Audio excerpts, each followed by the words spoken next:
The new president of basketball operations. Yesterday, Philly traded for Seth Curry in exchange for Josh Richardson and last night's 36th pick. Seth is second all-time in career three-point shooting percentage, and perhaps more importantly, is also the son-in-law to new head coach Doc Rivers. So, Shannon, is it a good thing or a bad thing that Doc will be coaching his son-in-law?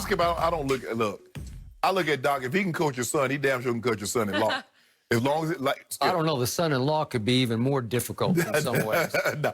As long as there's no nepotism going on, there's no favoritism, I got it. You'll be just fine.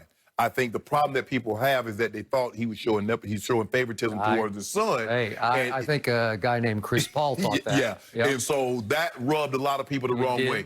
But if Seth can shoot the ball, Skip, and it gives them a spacer on the floor so you can't clog the lane and try to, double down. You double down on Embiid. He kicks out to Seth Curry, who, as Jenny mentioned, has the second best three-point percentage in NBA history. History.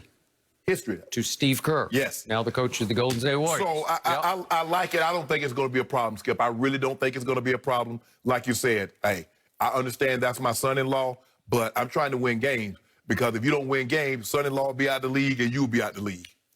But when baby girl calls and says, Daddy, why aren't you playing my guy a little more? The check, right? hey, Callie, the check still come. Does he still get played on the 1st and 15th? Okay, baby. Okay. Look, I do not love this dynamic as far as father to son-in-law. But Daryl Morey made the move.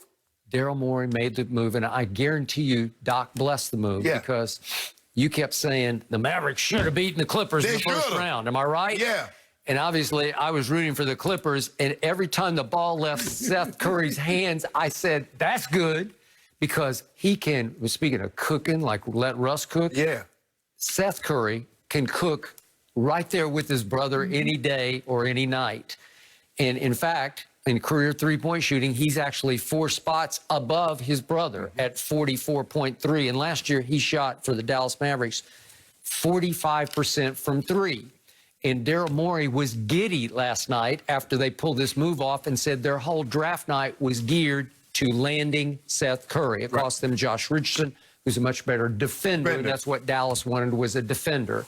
But listen, Seth Curry, as Morey was raving about, when you add an elite shooter, he called him a gravity elite shooter. I don't know what the gravity means, but whatever that means, it's some analytical term. But an elite shooter added, it changes the dynamic, said Daryl Morey, for Joel and Ben. Right. Because all of a sudden, they've been at their best when they had one dead-eye shooter that you could trust, that would just nail threes when they needed to be nailed and take the pressure off those two interacting in and around the post.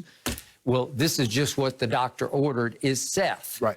So what happened with Austin? Well, he had some of his best years for his father. He did. Was it nepotism? Was his father giving him too green of a light and playing him too many minutes? You could certainly argue, because the Clippers finally just came all apart. They unraveled around that dynamic. Right. But that last year in 2018 that Austin played for Doc, he had his best numbers ever. He averaged 15 a game. He shot 38% from 3. I think Seth will warm to the situation, because it's pretty cool to have Doc as that guy to start, as your coach to start with. But when you got a connection with, what do you call him? You call him coach? You call him Doc? You call him Pop? Pops? I don't know. But the point is, this will help make the Sixers more of a contender. Now, I'm a big fan of Joel plus Ben. You're not so much. No. But Morey said yesterday, we're going to try. The reports were all that, I don't think he said it. I think it got reported by Mark Stein. We are going to try this for a while, at least up to the trade deadline, to see how it blends. Well, they just got the catalyst for it in Seth Curry. And I think the thing is, Skip, you said defense, but you got enough with Joel Embiid protecting the paint. Ben Simmons is a defender. Hey, you don't think he can defend the highest level? So you be willing to give up Josh Richardson and some defense to get more offense and get more space on the court. Yep, I do agree. So in the end, I think this was the move of the night for a contending team. Well, the move of the night was get rid of Al Horford. That was the move of the night. And you know what? In reverse, it was a pretty special move because it's hard to unload that much money, and he unloaded it. Yes. It cost him some draft picks. Yeah. But thanks to Sam Presti, and here they go. I mean, think about it. And Sam Presti got a first-round pick for Danny Green. Yep. And I assume the Sixers want Danny Green is another spacer. Okay, I think so. I mean, he's not the defender that he once was. No. But Skip, he still can space. He still can knock down some threes. He will torment you with his hot cold. Yes. But again, would I want him on? Yeah, I'd want him on my team. Because remember opening night, Skip, how many threes he hit opening night? He hit like 6 or 7 opening night. He's highly capable. And then he goes 6 or 7 games and he can't make one. He's also capable of missing the one that would have won the Jimmy Butler game, right? Yeah, and we supposed to have won in the Mamba jersey. That's what we supposed to have done. Yep. So he cost you a Mamba jersey victory, and he took the shine off those jerseys. He jinxed. Because they're supposed to have been undefeated. We supposed to, close those out, never wore them again. Hey, undefeated in the Mamba jersey. Now we got to wear them one more time to get that stink up off them. You know what? We might do that if we play you know who. We might put the Mambas on. Opening night. It might. Put them on. Might. Just might. They're now tainted. They're not tainted? Yeah, they are. They lost their magic. How big is that ring?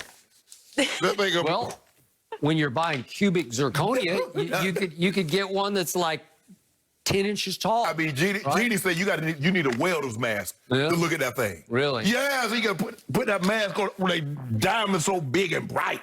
Really? Yep, that's what Jeannie said. I don't know if it's true or not. Well, all I know for sure is the Sixers, thanks to Daryl Morey, just became much more of a contender. Yeah.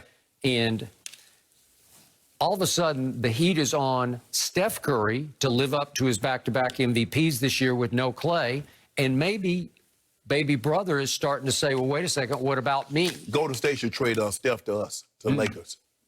Well, why would they do that? Why not? I mean, don't he want to win championships? Can you imagine Steph and LeBron and AD? Well, do you want it just to be completely rigged so that you can win again? You ain't got no problem with it being rigged if the Brooklyn Nets get James Harden. You ain't got nothing about riggery. Yeah, but you don't think that'd be rigged. You think that'd be a disaster. But hey, don't you think this would be a disaster with Steph and LeBron? Nope, I do not. Are you trying to trick him into something, Shannon? I don't know. Hey.